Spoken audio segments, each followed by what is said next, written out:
Hey everyone, so this is the video version of the Git course. If you haven't had the chance to have the course live with me, then this is your opportunity to basically go through the course at your own pace. So the website to the course can be found under this web address, so git-course.netlify.app. I will be mostly following the content on the website, and I will also use the GitHub desktop client, and we will go through how to use GitHub online. So welcome to the course. Git and GitHub are mostly used for two main purposes. The first one is version control, and the second one is collaboration. Version control is the idea of logging the changes of files with time, basically as the file evolves.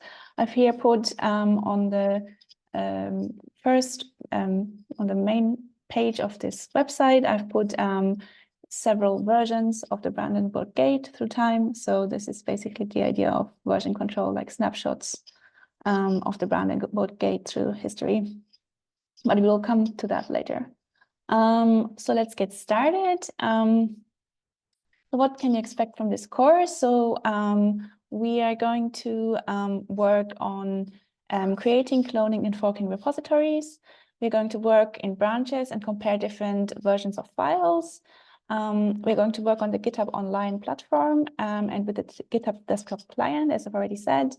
And we're going to go through good collaborative reproducible practices in the end. The course kind of adheres to a code of conduct, but given that this is like a video version, I don't think that is that important. More important is what you will need for the course. So the first and most important thing is that you need an account on github.com. If you don't have that yet, I would advise you to go there and create an account. You might have to enable two-factor authorization, so have some app on your phone. Basically, I think Git forces everyone now to do that. The second thing that you can do is download GitHub desktop, but you can also do that when you work with the repository, so it's not super important at the moment. And what you also need is a text editor of your choice. So good options are Sublime Text or more advanced Visual Studio Code, but also your default text editor, for example, on your MacBook will do. So let's move on. So here I put a video of what is Git. You can watch that either if you search for it on YouTube or via the website. I'll leave that up to you. But like I said, GitHub has two main purposes, which is version control, so tracking changes in your own files and in your code and so on. But then also collaboration, so contribute to someone else's files, code, and track all these changes. In addition, it allows for an efficient workflow, basically because you have your history of all your files and see what has happened there. GitHub is also a massive resource of information, ideas, books, code. So for example, if you want to learn a new programming language, you can look for repositories that have this programming language, like files of this programming language, and like just see how other people work with it, like how they structure the code, how you write good code in this programming language. And then many people also publish on GitHub or host whatever material there. For example, this website here is also just basically a repository on GitHub, and I host it via Netlify, but it's out of a folder on GitHub, basically. Then how can you use Git in a research context? So let's assume we have a researcher. Her name is Dr. Alice, and she's a computational biologist working on a collaborative research project aimed at understanding the genetic factors influencing a specific disease. Her team comprises researchers from different institutions, and they need a centralized platform for data analysis and collaboration. So this might be a use case for Git, and then so the different ways this researcher could use Git would be, for example, as a code repository. So Dr. Alice creates a GitHub repository to host the research project's code base. The repository contains analysis scripts, data processing pipelines, and documentation. And collaborators can clone the repository to access the latest code and contribute to it. Another way could be data sharing. The team collects and curates extensive genetic data. Using large file storage on GitHub, they store the data and files in the same repository, ensuring version-controlled access to the data. The data is well organized and documented in the repository README. Then collaborative analysis. So that could be that we have some collaborators, for example, Dr. Bob and Dr. Carol fork Dr. Alice's repository and create feature branches for specific analysis tasks. We are going to go over what that means in detail in a bit. They make changes, run experiments, and submit pull requests back to the main repository for review. Then issue tracking. Dr. Alice uses GitHub's issue tracking system to create tasks for different aspects of the project. For example, they may have tasks for data pre-processing, statistical analysis, and visualization. This ensures that everyone on the team knows what needs to be done and helps manage their process. So issues are a very nice way actually to organize a project. Then peer review. Dr. Alice and her team use the pull request feature for peer review. They can comment on specific lines of code, suggest improvements, and discuss the results directly in the pull request. This transparent and collaborative process ensures the quality of the analysis. If you have to work on code together, Git is actually a great tool to do so. And their project management, Dr. Alice creates a project board on GitHub to track the progress of different analysis components. They can move tasks across different columns, such as to do, in progress, and done, to visualize the status of each task. Indeed, there is a project management feature on GitHub, which we are not going to go over. But if you're interested in that, using GitHub for project management, you can check that out. It's a bit like a Kanban board.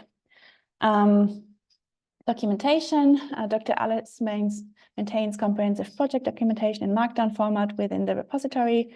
This includes explanations of the data source, analysis methods, and results. Collaborators can contribute to and refine this documentation over time. Reproducibility, very important. With the code, data, and documentation all in one place on Dr. Alice team ensures that their research is highly reproducible. Other researchers can access the repository to replicate and validate the findings.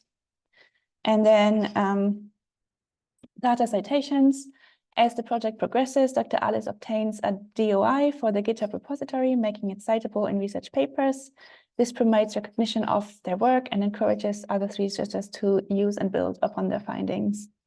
Basically, you can see that you can use GitHub for almost every single part of your research project if you would like to do that. And it's a great way to track everything.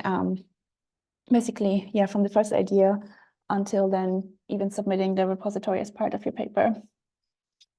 Okay, then let's move on.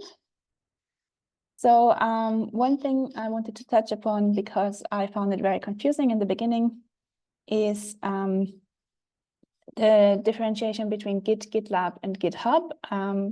I feel like these terms are used very often in a similar context and sometimes interchangeably, and I found it very confusing at the beginning.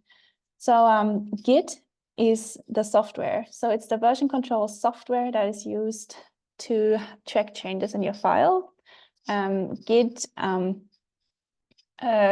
can be run on your machine locally, and it doesn't necessarily need to be linked to GitHub Online, which is the online platform, which I'll explain a bit. But Git is just the software that kind of allows to track changes in your files.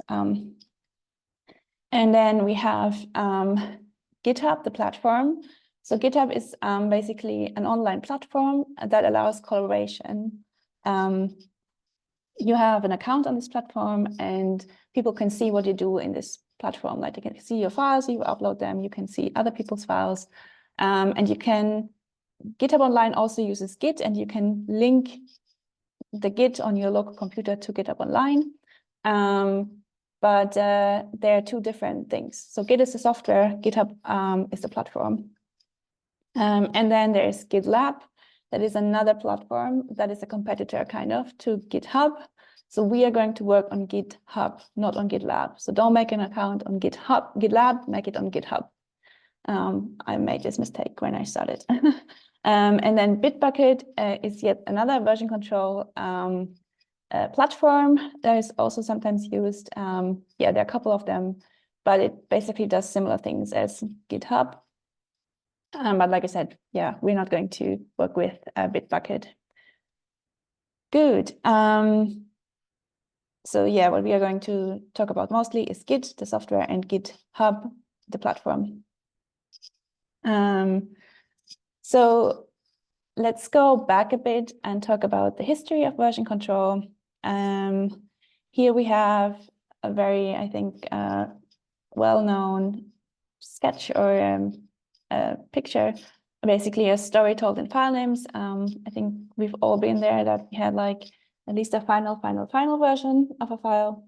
And this is basically what Git tries to solve. So instead of having basically a new saved version of your file that is a new file, that marks a specific point in on the timeline of your file, of the development of your file, basically Git tries to just store everything and all the changes in one file, and make it possible that you can revert to different versions of the file without having to save the file multiple times under different file names. And this is how it started, basically. Local version control systems. So that is where we're starting, basically, that you just save different versions of your file under different names. And people thought that this was awful because they got confused and it just needed a lot of space. So the next step, what happened was centralized version control systems. So that meant that you still stored different versions of your file, but at least in a shared system, basically.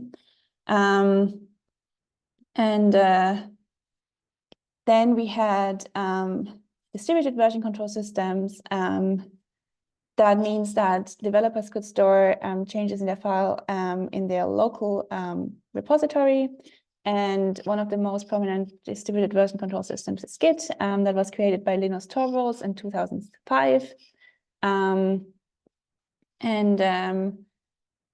This allowed for the developer to have a complete copy of the repository, including the entire history, and have them both on the local machine, but then also exchange versions of the repository between each other.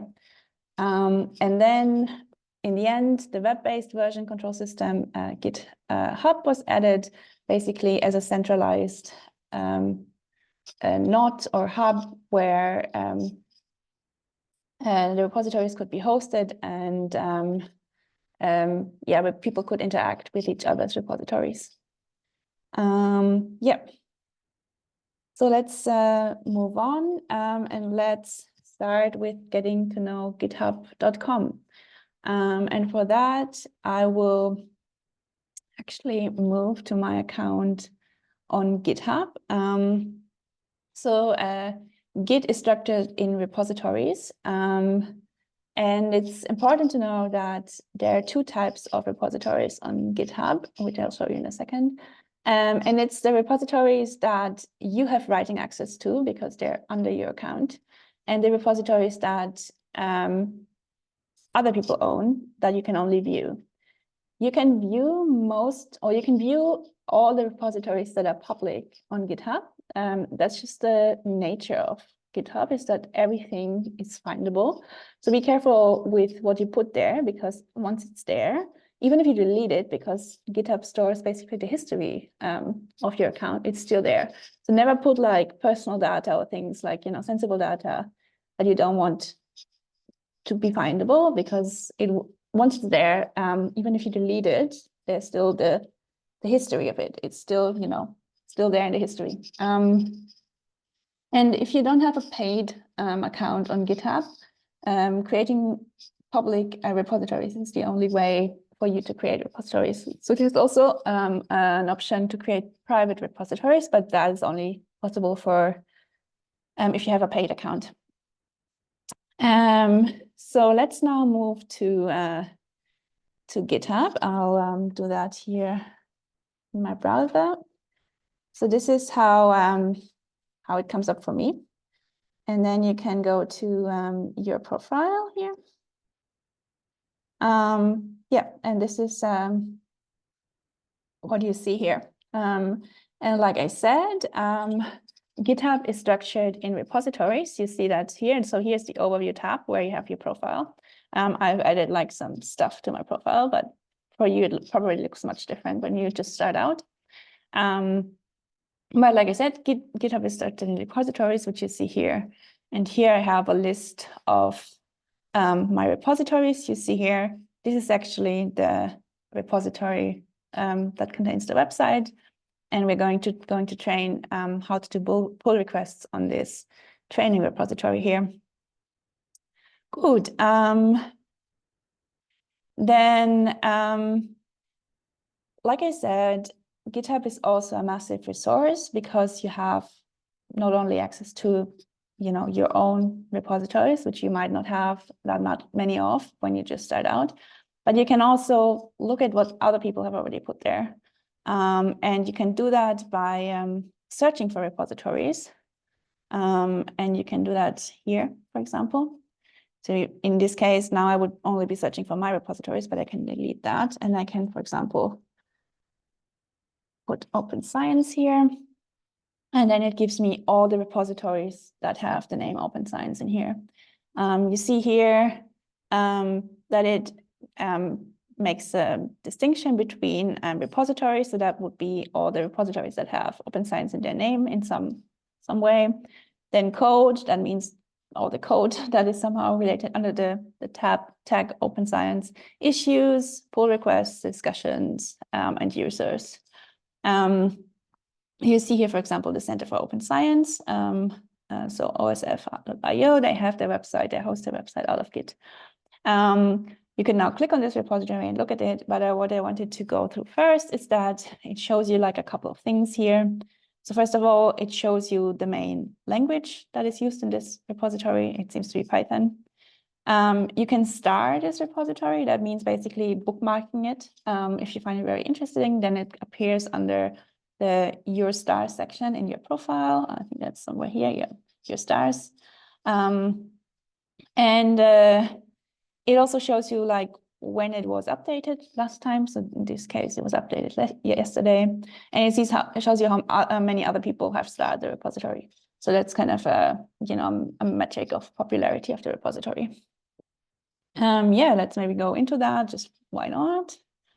So this is what it looks like. We're going to look at this like later, but you see a lot of things, like a lot of files.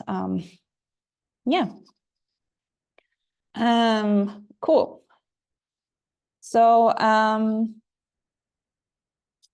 if you want to, yeah, I would recommend just, playing a bit with it, clicking through repositories. I will explain a little bit how they're structured. So let's now move on and go away from other people's repositories, but let's start with creating your first repository. And if you go back to your account, so let's do that.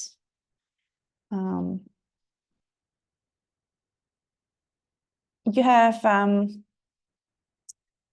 two ways of creating a new repository. The first one is this very obvious tab here, your new repository. The second one is, let me just see what I put here. Where am I under? Oh, there should be a tab saying, I must need to be under my repositories probably. Here, yep, like it's here. You can also just click here. If you go to the repository tab, you click on new, or you can do it here, your repository. So let's just do that maybe. Click on this very obvious green tab. And it asks you to put in a couple of things. You can leave this as it is. It tells you that you will be the owner of this repository. So this is my GitHub username. It asks you to put a name there. Let's put name, call it test repository. You can put a description here if you want to, but you can also add that later. Then it sets the repository status always to public. And if you don't have, like I said, a paid repository, like a paid account, then you won't be able to set this to private. I don't think I have one, so I'll leave this public. And I would also ask you to check this, initialize the repository with a README. We're going to get in a bit, I'll tell you in a bit what that means. You can leave the rest as it is, and then you just click create repository. Woohoo! You've created your first repository. Cool. We've all these here. Yay.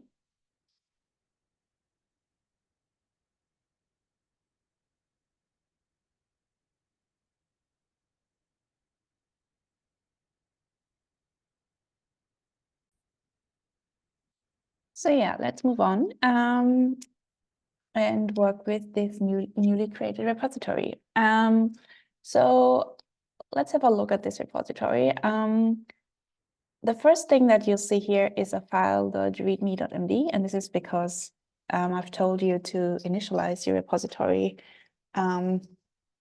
with a readme.md. So MD is a file name for or a file ending that marks a very specific file format. It's kind of similar to Word, but just a different format, and it's a very simple text editing language. And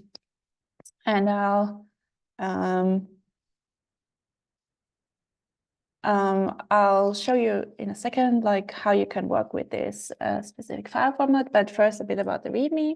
So the README.md is usually part of every single Git repository that you will create. It's best practice to have a README, and the README is just shows a visitor the name of your repository, but also like the purpose of the repository, like what is in the repository, how you want people to interact with your repository, maybe a structure of the repository. So that all goes into the README.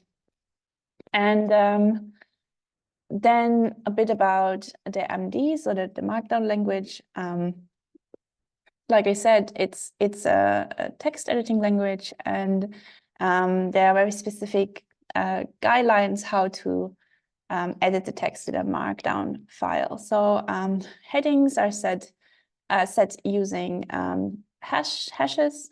So this would be rendered to a first level heading, a second level heading, a third level heading. So this is how it will look like. Images are just added by link to the file. And then the title of the image is put in square brackets.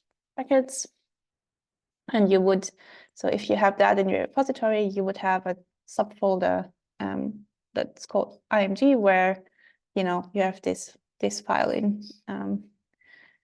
You can also add web links that are also, so the title of the web link or what is being displayed is always in squared bracket, and then the actual link is in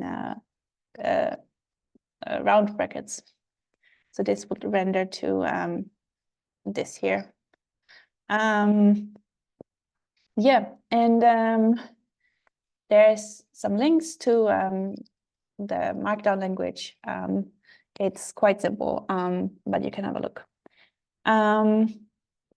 Yeah, so let's now start with your first commit. So what is a commit? The contribution to a file in Git is structured in Git, and GitHub is structured in commits. And commits are small labeled changes to a file or an item in a Git repository. and they can be considered as a snapshot of, the status of the repository, and then including a label of, or title to that snapshot. And kind of these commits can be kind of considered as like checkpoints or snapshots that you can, in theory, revert back to. So that's this idea of version control. So they create kind of a track record of your file or the files in your repository. And Git will not allow you to will not allow any changes to documents without committing them first.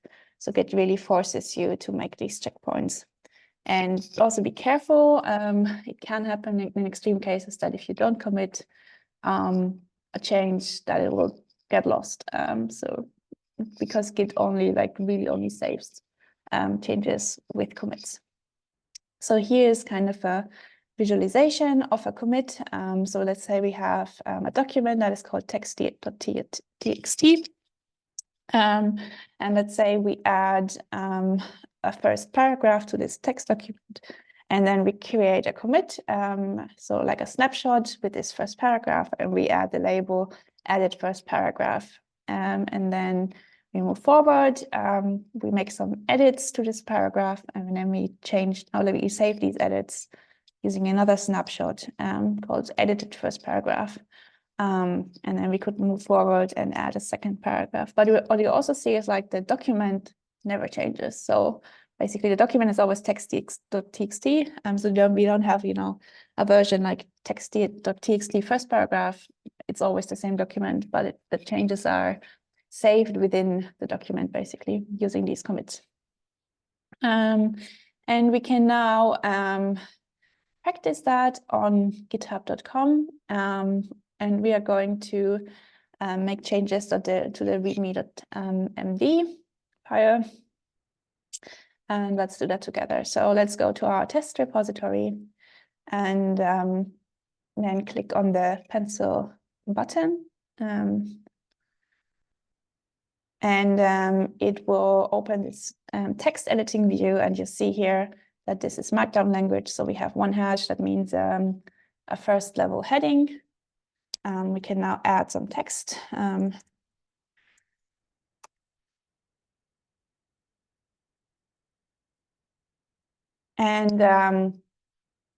Like I said, so Git will not allow you to us to save these changes without committing. So we have to commit these changes. It suggests already a message for the change. You can leave that for now because it's just a very small change, but you can also, for example, add some more specific label, whatever. And then once you've done that, you could also add an extended description. So for example, if you contribute to an open source project, and your commit messages might look a bit more detailed.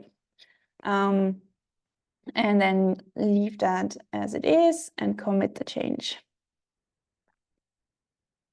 Cool. You've now created your first commit.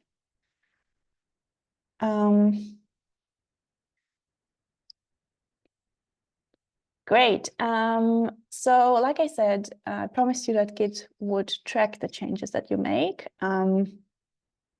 So let's now review them. Let's see whether Git actually, saves those changes. So this is now how your repository looks like. You have basically under the code button, you have your readme.md, and it's displayed here. But you also see here under this little time button that it says 2 commits. And it should show you, if you click on that, the first commit, that's how the commit that you initialized the repository with, and the change that you made. You can now click on this initial commit, and you see that it contained the README, and it only contained the header, basically. So green is always that you added the header with this first commit. Let's go back. And then the second commit, you see that it says here you changed this basically, but you added the text here. That's what it shows you.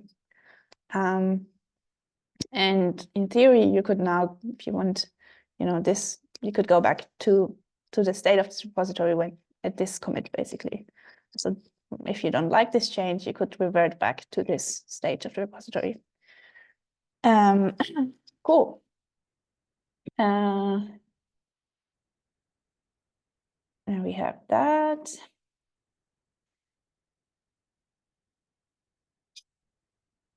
Yeah, so if you want to, you can now play with this a bit, like make some more changes, delete stuff, look what that looks like. Yeah, look at the changes and how they're saved using commits. One final remark is, like I said, always commit your changes. I almost deleted very recently a file of a collaborator of our server because, yeah, I didn't commit basically. It was a bit more complex than that, but do that because you don't want to end up like I did. Cool. So now let's move on.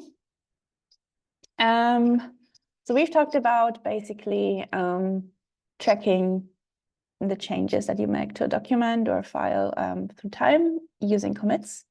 But Git allows something even cooler, which means having different versions of the document at the same time. You can achieve that by branching. So what is a branch? So if you go back to our test repository and to the code button, but also, so you see here this tab that says main. So every repository is initialized with a main branch. So that's the first branch in your repository. And but like I said, Git allows you to make copies of your repository. And just a graphical illustration of that is here. Like I said, we had, this kind of involvement of this file using different paragraphs. But let's say from this commit here, we are not sure whether we want to add a second paragraph, or we want to, we're not really sure about the first paragraph. So while we have added a second paragraph here, we decided at this point that we want to make a copy of the main branch, which we call test branch. And in this test branch, we just delete the first paragraph. So now we have basically two branches, the main branch and the test branch, and this file exists in two versions. Like in the main branch, at the second commit, we have edited the first paragraph. In the test branch, we have deleted the first paragraph, and we can switch back between the two. And it gets even crazier because now we can basically, this file can evolve in these two branches completely independently of each other. So we have here, because we edited the first paragraph, we can add the second paragraph, but then we can also delete the first paragraph here and rewrite it. And now we have two different versions of this file basically in these two branches. Cool. So let's now do that. And let's create a branch of our repository. Just one small remark. So nowadays, new repositories are always initialized with a main branch. Like this used to be named master branch. Unfortunately, there's always been this analogy in computing with master and slave processes, but for very obvious reasons, yeah, this needed to be changed. Yeah, if you find a very old repository, the main branch might still be called master branch, but nowadays we always have a main branch, which is much better. So yeah, let's now create a new branch, and I'll show you how to do that. So you go into this main tab, And then it says here, find or create a branch. You won't find many branches in your new repository yet because you only have the main branch. So you basically can type something, and it already suggests you create branch, test branch from main. And if you click that, that's what happens.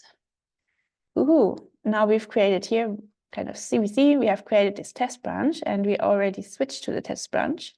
It tells us that this branch is up to date with main. We can also just now switch back. So now we have these two branches here. Let's switch back to the main branch. Now we are in the main branch again. Let's switch back to the test branch. Now we are in the test branch. Yeah, now let's play with the test branch a bit.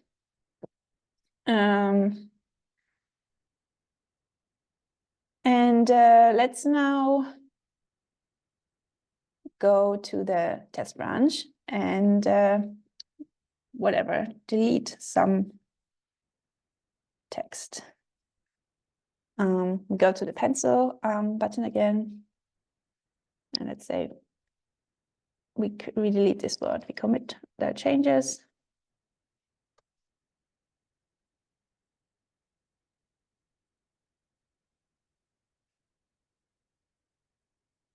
And we commit what we've just done. If you now go back, or let's look at the history of this branch. We have now our new commit. If we go to that, you see that we have deleted this word. And this is what's it's looking now. We have deleted this word. If you go now to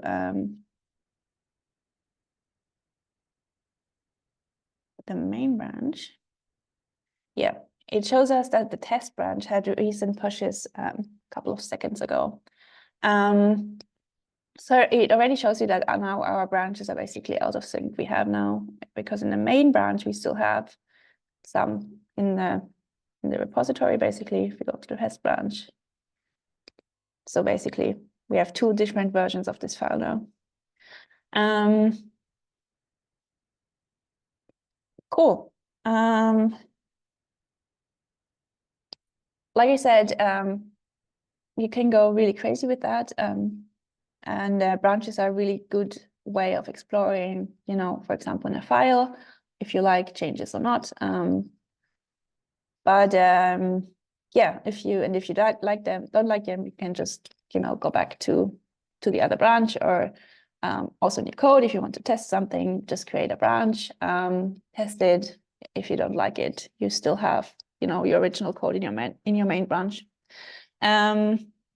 And like I said, different branches can develop completely independently of each other. Cool. Let's move on. So let's say we have some code in the main branch. We think we might add some feature or like some new analysis in a different branch because we're not really sure. We don't want to destroy our code that works. So we create a branch, we test it, and we really like the changes. So wouldn't it now be cool if we could include the changes from our test branch back into our main branch? Because we really like what we did, and it should be part of our, of our analysis, basically. And luckily, GitHub allows us to do that, and it's called pull request. So a graphical illustration of that is here. Again, so we had like this little development history of this file. We deleted the first paragraph. We rewrote the first paragraph. And we think actually it's like this history of the file is much better than what we did here. So then we can actually merge these changes back into the main repository. So that's what we're going to do now. Let's go back to our repository, and luckily Git makes that really easy for us, because it already, like, it tells us that there have been changes, and it already suggests us, do you want to include those changes into your main branch? So we can just do that. Click on compare and pull request. And so what is really important here is with pull requests is that you look at the direction of the pull request. You see this little arrow here, and it means that it merges the status like it is in the test branch into the main branch. You can also reverse this, right? And you need to be really careful, because if I would reverse this, that would mean that I in many or some cases I might overwrite the changes that I made. In this case, of course, there's nothing, because the test branch is more advanced than the main branch. But be careful with this. It also tells us that the changes are able to merge. We are going to go into that in a bit. Because as you can imagine, the files, the branches might develop very independently and like in very different directions. So you might end up with versions of files that are not easily, integratable. We're going to talk about that in a second. In this case, just to remind you, we had deleted this word sum in the test branch, and it tells us, okay, we can integrate that into the main branch. Similar to a commit, a pull request needs a title and some description. This was a very simple change, so I'll not add much here. So I'll just create the pull request. And it does some checks here, and it tells us that we can merge this pull request right into our main branch. You might ask, why do I need to create a pull request here? And in this case, it's probably, it seems unnecessary, because you own this repository. So you're basically creating a pull request to yourself, and because you're the owner of this repository, you can also merge the pull request right away. The actual purpose of Git, or where Git is really useful, is for collaborations and for you to make pull requests to repositories that you don't own. And that's also why it's called pull request, is that you basically you request your changes to be pulled into the repository of someone else. And in cases where you do that to repositories that you don't own, you won't be able to merge them yourself. So you need to wait for the other person to accept your pull request, to pull your changes in. So for most of probably, or like for a lot of collaborations, or like all of the collaborations on Git that you're going to do, your actions end with creating the pull request, and you have to wait for the other party to respond. So only in the very rare cases where you work on your own files, you will be able to merge your pull requests yourself. So let's do that. It asks you to confirm the merge. Done. So that's how it looks. Basically, it has this little merge sign. If you go back now to our code, we see that the changes from the test repository have been added to the main repository, and now our two repositories are again in sync. That is all described here. Yeah, I've already kind of explained a little bit. Many people are in the beginning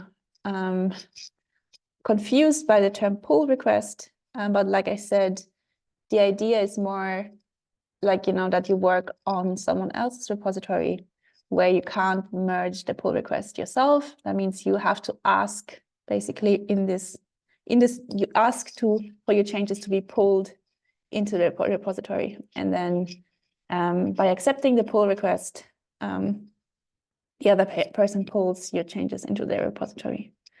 That is the idea. Cool. So now we have done that. But like I said, we were working on our own repository. But let's say we want to work on someone else's repository. And I've already explained that you can't just do that, because you don't own the repository of someone else, because the other person owns it. So if you want to work on the code that someone else wrote, you have to fork the repository of the other person. That means creating a copy of the repository under your account.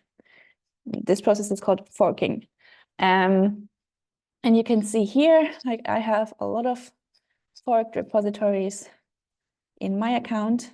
For example, this one is from the scikit-learn universe. I forked this repository because I wanted to work on some documentation. And the reason for that is that I can't work, because I'm not the owner of scikit-learn, I can't work directly on their repository. So I have to create a copy of their repository under my account. You can actually see that here. It says fork from Koning scikit-lego. So Koning is the owner of this repository, but it's now under my account. If I go in here, it says it's under my account and still says forked from. So cool. Here's again a graphical illustration of that. And you can also see it becomes quite complex, quite fast. Only in like this very, simple example, if you fork a repository, you usually fork the entire history and also all the branches. I do think they limit now, because repositories can be quite big, so sometimes you have to ask for the branches, for specific branches to be forked. But in theory, you have access to the whole history of the repository. So in this case, let's say someone else wanted to fork my repository where I made these very simple changes. That would mean that they create a copy of this my new repo, of the main branch and the test branch by forking into their own user account. So this new user, whatever, has now access to the whole, has a copy of the whole repository, including all the history. What we want to practice later is basically you making pull requests to my repository. So I will ask you now to navigate to the GitHub course training repo and to fork that into your account. I can't do that with you because I own the repository. I can't fork my own repository, but I'll show you how it looks like. So you go to this fork tab, and then basically create a new fork. You can specify your account here. So you might have different, you might be owner of different accounts, but usually when you start out new, you only own your own account. So make sure that this is, the right account where you want to fork it to. You can rename it, but I would just suggest to leave it the way it is. And then you just hit create fork, and then you should be able to see the repository under the repository tab, like I showed you here. If you go to your repositories, after forking it, it should appear at the top of your repositories. Like I said, if you go into the repository by just clicking on it, look at it here with scikit-lego, you see that it's now under your account, like the copy of, like the fork of the repository, but also where it is forked from. And now let's maybe, add to this repository. So let's say you want to work on it. You can now go to the Add File tab and create a new file. If you've forked my my GitHub training repo, you can just add a new MD file with your name, and then maybe state your favorite animal in the file. Make sure you commit your changes, we've done before. And then you've created a new file in the copy of my repository. But it's important to, to say again, now that you have basically this fork in your repository, these are changes that you made to your own account, to the fork in your own account. They're not yet in my repository. This is the way you can work on, the code of someone else's repository, but it's always in your account. Just a bit about the terminology. you might realize that, like I said, that it's getting quite messy quite fast. So the fork of the repository in your account is called origin repository, and the repository that the fork is forked from, so my repository in this case, is called upstream repository, from your viewpoint. So let's say you're now very happy with, your changes, your new file, and you think they should really be in my repository. So then you need to create a pull request to the upstream repository, so to my repository. So the way you do that is like you go back to the code section of a repository, and GitHub should already show you that you made changes to your repository that are not in my repository. And it should show you something like, that this branch is now 1 commit ahead and probably 0 commits behind the upstream repository. You can then click on contribute and then open pull request. Opening the pull request and creating the pull request is similar to creating a pull request to your own account. So you go through, just creating a title and then clicking basically open pull request. And then you're done, because this was now a pull request to my repository, and you have to wait until I accept it. So there's no merging on your side. Although this is like a video tutorial, you can still create pull requests. I will check them from time to time. And it's actually way more real than, if I were on the other side live, because usually that's kind of a very frustrating part of open source work, is that you wait a bit until your pull requests get reviewed or accepted.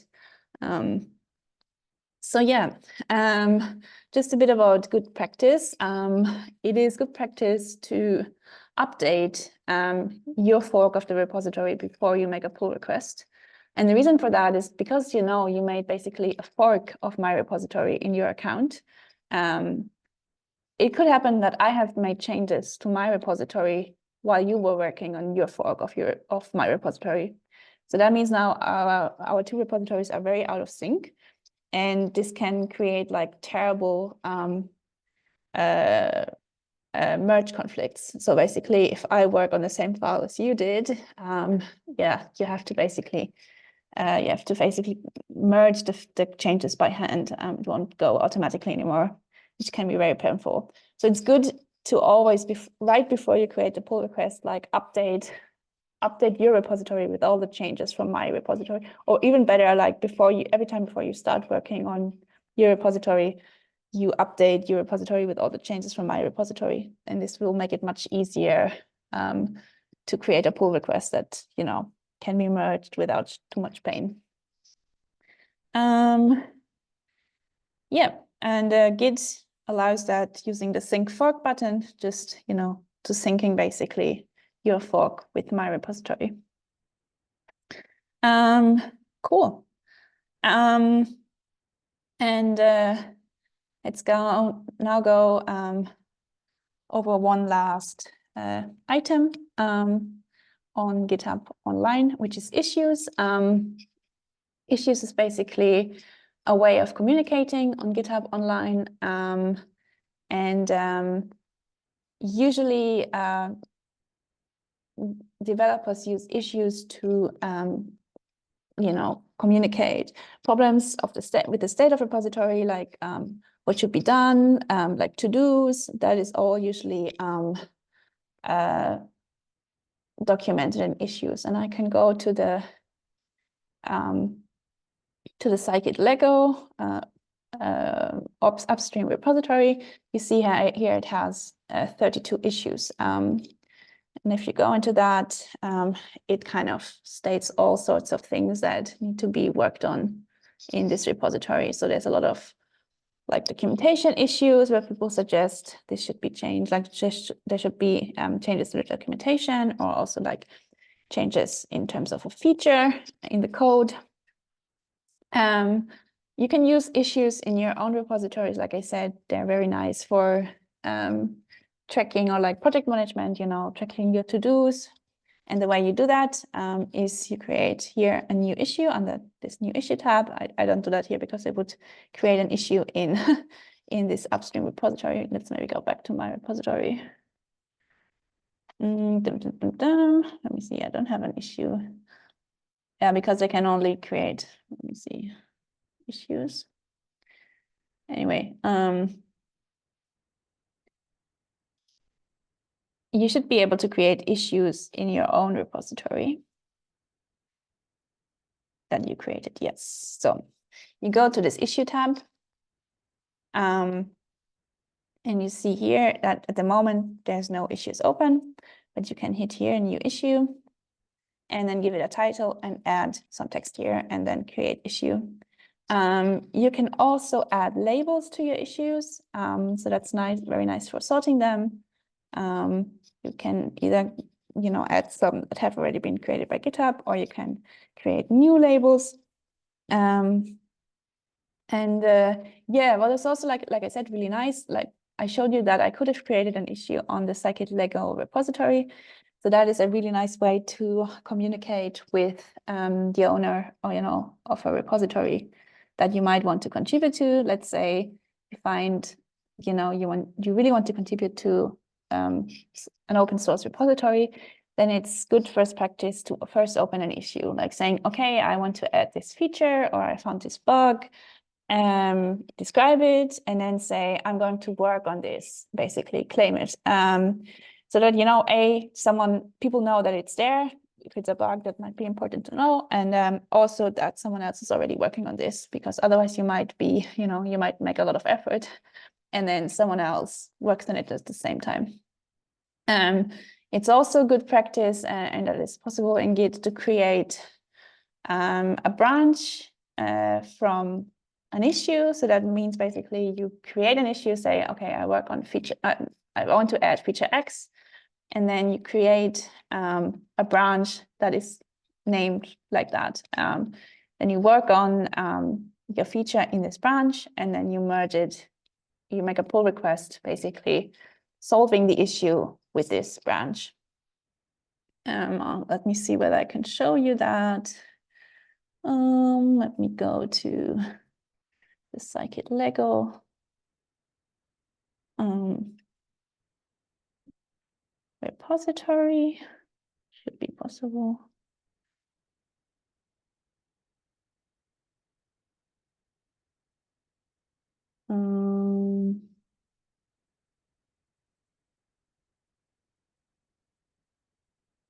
No, I can't. I can only do that, I think, for my own repositories. But if you can, there should be a button here, create branch from issue. Yeah. But yeah,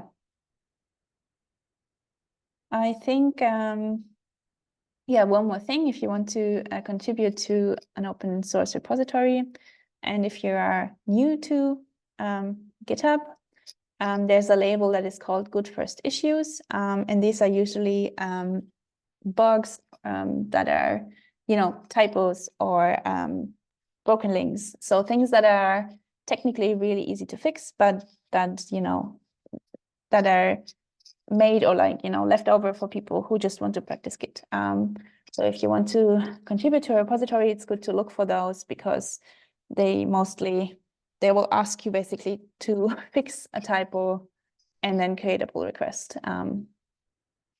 Yeah. And now we've been working with GitHub Online. So that was the first part of this course. And in the second part, we're going to work with Git on your local machine. But yeah, we'll do that in a separate video. So yeah, see you then.